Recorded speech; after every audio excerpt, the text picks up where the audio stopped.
This podcast is for educational purposes only, does not constitute legal advice, and does not create an attorney-client relationship. If you need legal assistance about a legal problem, contact an attorney.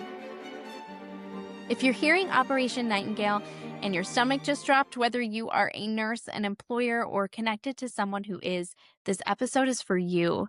You may see a lot of internet speculation and a ton of panic, but we're going to talk about what matters right now in Texas, especially within the first 72 hours when it comes to Operation Nightingale.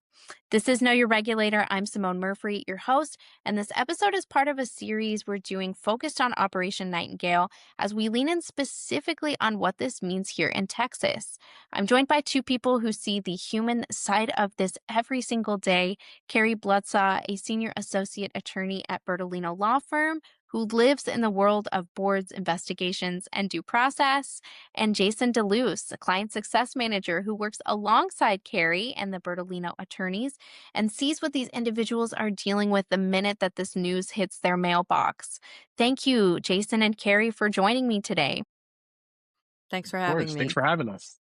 Absolutely. Well, let's start at the beginning here. So, Carrie, when someone calls and they say, I'm scared, my school is on a list, what does this really mean for them? What does this mean for their license? What's the first thing that you would want them to understand? Probably the first thing would be, try not to panic. People panic and they talk too much. They talk too fast.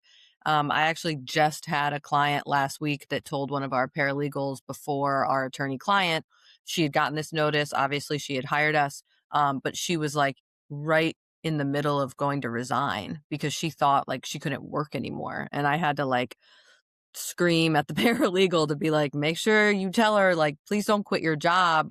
There's a whole process here. So I think probably the most important thing, for everybody to remember is just like in general, 99% of the time, nothing is going to happen to your license without your knowledge and kind of without your like acceptance or approval of what that is. So, just remember this is not like the end. This is just the beginning. And it's really just the start of, the due process that you're entitled to.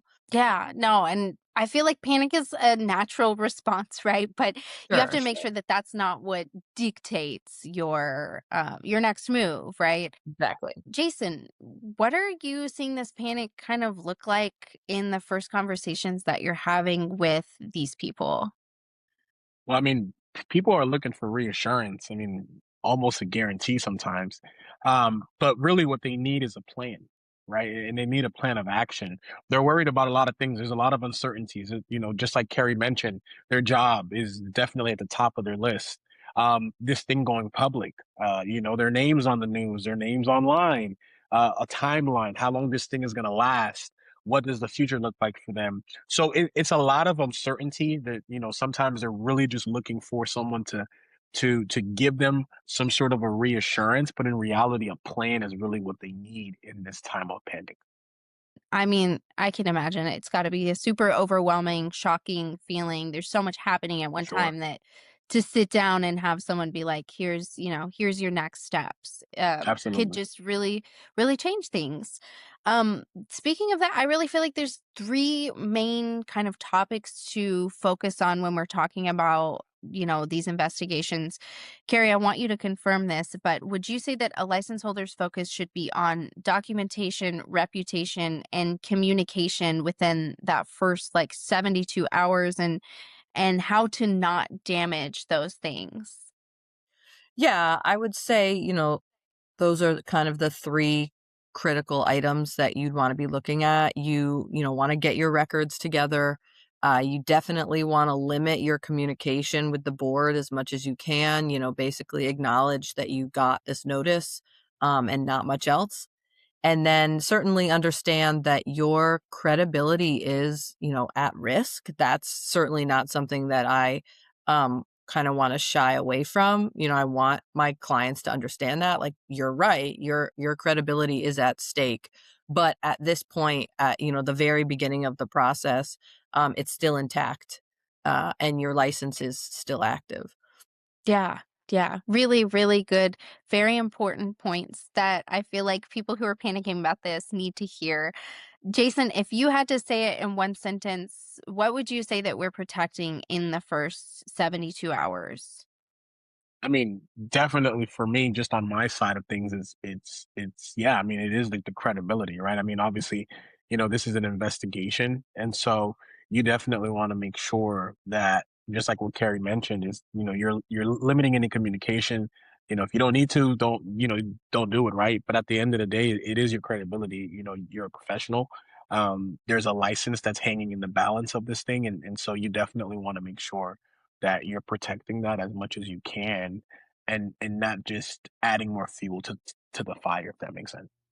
Yeah, no. And when you look at it, it really just makes sense because if you react too quickly and out of panic, then you're really kind of uh, all automatically putting options off the table, like kind of closing those doorways for yourself before you even really fully entered into the full process.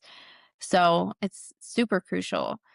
If someone is listening right now and is thinking, what do I do today? Carrie, what would be your first instruction?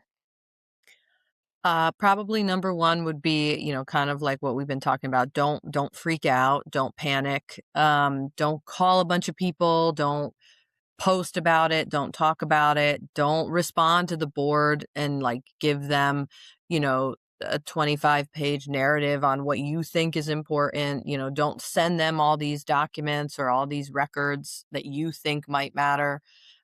Best thing to do is really just, what we've sort of been saying, which is stay calm, look at the allegations, right? I mean, we've had a lot of these cases, and just because you went to one of these schools does not mean that you actually fall into this bucket of like Operation Nightingale.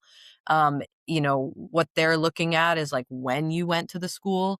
They're also looking at, did you attend the school in person or not. So just because you did get a diploma from one of these institutions doesn't mean that you're like automatically going to have a big deal. The board of nursing, like they have so many of these cases, right? Like you've seen it on the news, like, if you've read anything about it, there's like thousands of these cases. Yeah. And so the board is not love them to death, but the board of nursing is not equipped to handle this volume, and they're aware of that. And so they are essentially just like sending out these notices because they're hoping that, the applicant is going to essentially explain to them what happened and sort of fix it on the back end. They're not doing a lot of the investigative work prior to sending this out. So, we've had cases that I've gotten thrown out just because of the fact that, yeah, they went to the school, but they, attended in person, or they went to the school, but their dates don't match, the dates on the affidavit. So it's honestly really important to specifically look at that, and determine if this even applies to you. And then kind of like Jason has said, get your records together, get your timeline together. And then at that point, you do kind of want to reach out, to counsel, because anytime somebody, like you sort of said, Simone, tries to handle it on their own, 99% of the time, if they finally do come to us or they talk to any other attorney, it's like, I really wish, you had not done that. You can't erase Yeah. those kind of things. So Right. kind of getting everything together, getting organized. My best clients are, my organized kind of fact finder clients that come to me with all their information, and then let the attorney do the legal side. Yeah, no, it sounds like there's a couple key points that you made there that at face value this is really scary and can really be shocking and can really you know, can be put you in a state of fear, but there's a process, right? There's a process that the Board Yeah. of Nursing follows, and everyone is subject to that process. And furthermore, like you said, when you go and you try and explain yourself or prove your innocence without counsel, sometimes you can find yourself needing that counsel later on, and things are way harder to clean up. It's way more expensive. It's just a lot more complicated. So it sounds like really the game plan is to not try and jump the gun, right? You got to stabilize things first and then kind of really plan your next moves. Yeah, exactly. 100%. Most people, anytime you're in like a tough spot, right? People always want to say stuff. Most of the time, people don't kind of just like calm down, be quiet and think about what's happening. But that's Right. really what you want to do here. It's hard. It goes against human nature, but yeah, no, it's important that Exactly. you really you play the long game here. Jason, when you see that someone's been notified that they're under investigation or they think that that's headed down the pipeline, Mhm. what are they panicking about potentially missing? Or Carrie mentioned, kind of really getting some documents together and things like that. What do nurses need to know to pull together so they can kind of create that game plan? Yeah, I mean, Carrie said it beautifully, right? And that just goes to show you the benefits of having somebody in your corner that can speak on your behalf. I mean, in the general sense, right? When we're speaking to these potential new clients and they're in a panic mode, it's the first 72 hours. They don't really know what to do. They're you know all these ideas and things are going through their mind. I mean, the biggest thing is if you were going to go up against the board, wouldn't you want it to even out the playing field? Right. And so, essentially speaking, if somebody was going to speak on your behalf, they're going to defend you. Wouldn't you want to give them every single thing that they can get their hands on to defend you appropriately?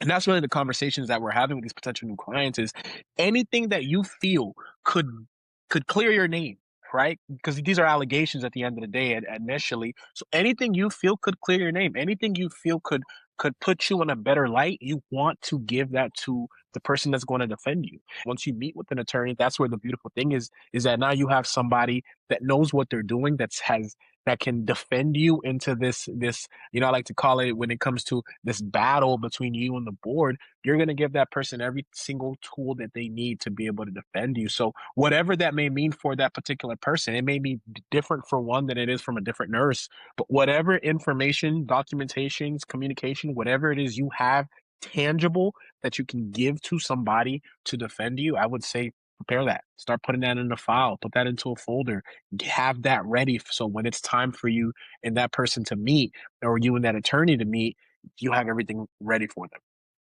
Yeah, no, absolutely. Well said. I mean, and you could put it in one folder, please, one, just one. Maybe it's a big folder, but just For one. sure. You got your timeline, you got your documents, everything that you may need to submit, anything your attorney asks of you or asks you to pull together, and you don't send it anywhere until you're clear on what it is and what it implies for your All right. case. So, Carrie, I know something that our listeners are probably curious about. What actually counts as board action? Can you take us through this initial process of investigation?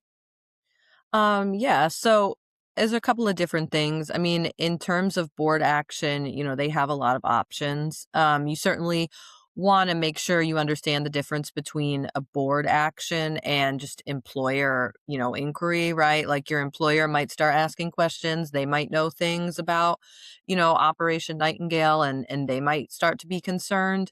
And although, their action is going to be a whole lot different than the board, you can essentially take everything that we're talking about today and still apply it to, any questions that are coming from your employer. But in terms of board action, they are going to have a couple of things. They're going to have notices of investigation. They're going to have formal charges, and then they're going to have, a proposed order, or basically like a proposed resolution. And all three of those are pretty distinct. And so you need to understand the difference, and, you need to treat them differently. It sounds like it's pretty easy to figure out which stage you're in when it comes to board action. Does that stage of board action change how you should respond? Yeah, definitely. So like I was saying, with investigations, formal charges, and proposed, orders, proposed resolutions, however you want to call it, they're going to impact you differently. So you got to treat them differently. For instance, initial investigations are confidential. So you're not required to report them to anyone. No one would know if you were under investigation with the board. But in contrast to that, formal charges, once those are filed, then that does become public. And anybody that goes to look up your license with the Board of Nursing is going to see formal charges, have been filed. With proposed orders, These can differ, depending on what the details in the order actually say. So they can be public disciplinary action, or they can be what we're starting to see a little bit more of, which are called deactivation agreements, which is essentially something that the Board of Nursing basically made up because of this catastrophe that is, Nightingale. And essentially, that is not going to be disciplinary action. And more importantly, it's also not going to be public. It's not going to go on your license verification. It's not going to be reported to the National Practitioner Data Bank. But these are two very different things, right? Like something that's not discipline versus something that's discipline. You want to know the difference between that, because you don't want to get something like this and say, okay, let me sign this, let me agree to this, thinking it's one thing, and then realizing later that it's not, and you can't go back after that. And it sounds like there's so many options of how things could go. And again, that it just kind of speaks to really the importance of finding some specialized legal help who can help you navigate that. We mentioned earlier that people try and explain themselves and really prove their innocence, and they can actually say something that's really damaging.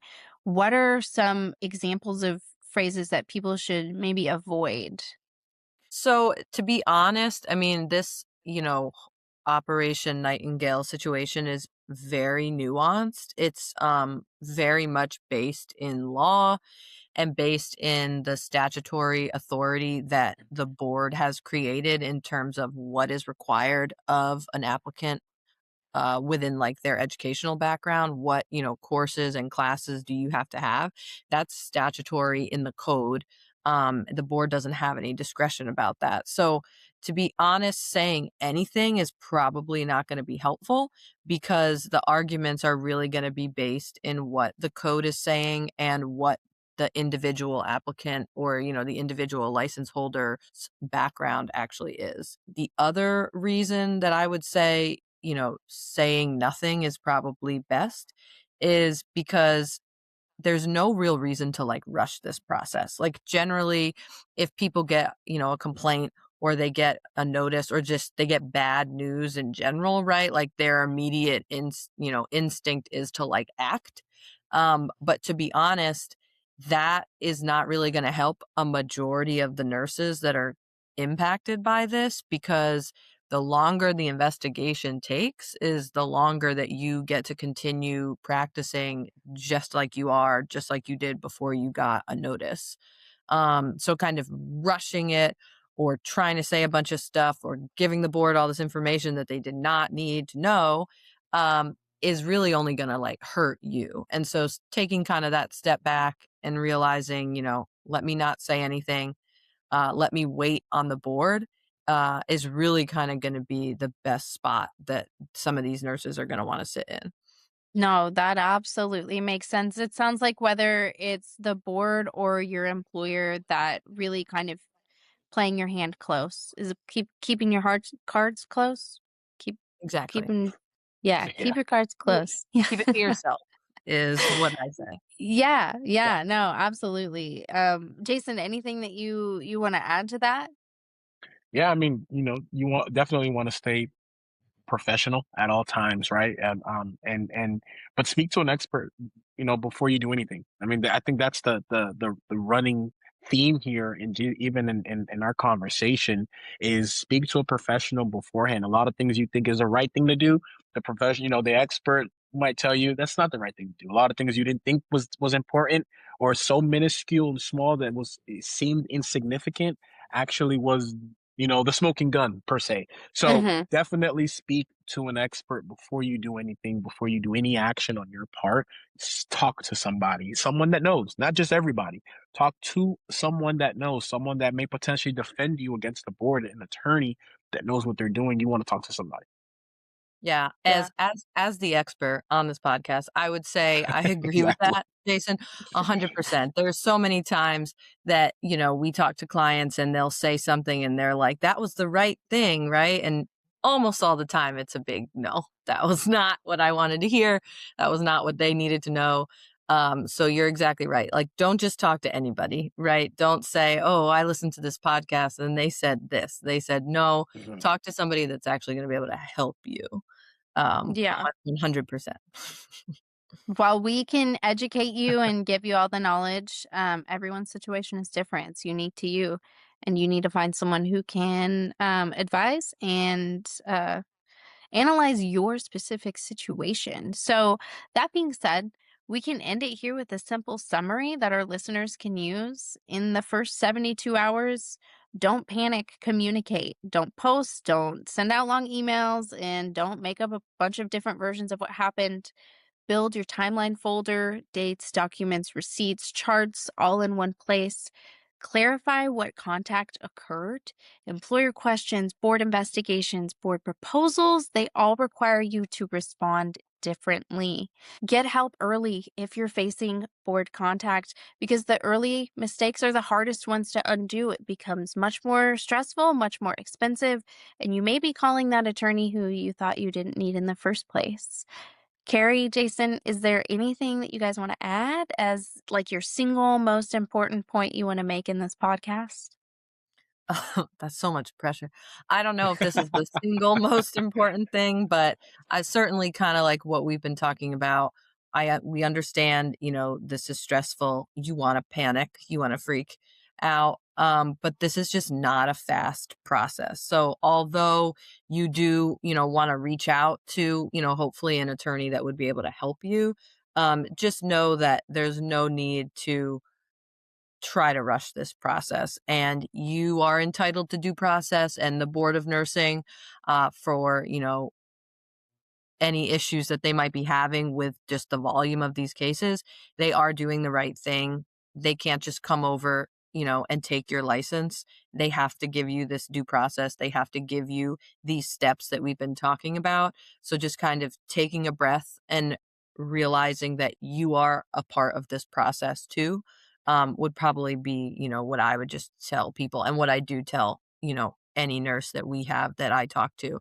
Take a breath and understand that there's a process and you will follow it and you will get, the same rights that everybody else has had.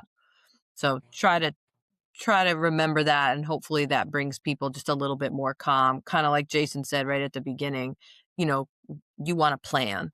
And so just understanding what your next step is, what your plan is, I think can sometimes be, the biggest takeaway from, a bad situation like this. Yeah. Yeah, I mean, Carrie's right. If I was gonna sum it up in a sentence, talk to an expert. Then talk to an expert. They know what they're doing. Even out the playing field. You don't have to go through this fight alone. The experts are gonna help you. That'd be my number one takeaway from this is talk to the experts. Yes, it's a scary time. Yes, the word investigation is scary. Yes, having your name on an investigation letter is even more scarier. But you talk to the experts, right? Somebody has gone through this before. Someone has won with this before. You find that person, you speak to them, you let them handle things. Talk to the experts. That's my takeaway. Yeah. And again, just remember, like Carrie said, that there's a process that everyone has got to follow. So absolutely. Well, thank you guys so much for joining me and really shedding light. I know that we're going to have a few more episodes on this from different perspectives, but really hearing it from people who talk to these nurses day in and day out is awesome. Thank you guys for joining me. Thanks for Absolutely. having us. Thanks for having us. And thank you to our listeners for tuning in to Know Your Regulator.